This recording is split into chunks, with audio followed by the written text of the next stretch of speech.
ఇంకోసారిగా ఇలాంటి ఏమైనా చేసావనుకో పవిత్ర, మా మమ్మీ కాదు నేనే అని చెప్తున్నాను.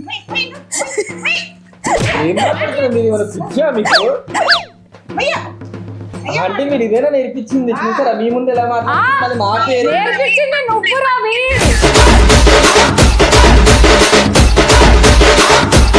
నేను ఎక్కడ చదువుకున్నా తెలుసా? అమెరికాలో చదువుకున్నా. వచ్చిందండి వయ్యారి. బూతులే మాట్లాడు. నేర్చేసుకుంటారా మీరు? నువ్వే కదా నా కళ్ళ ముందు ఫోన్లో మాట్లాడుతావు ఆల్తోని. ఎన్ని బూతులు మాట్లాడలేదు నీ ఫ్రెండ్స్ తో? ఏంటండి ఏమన్నా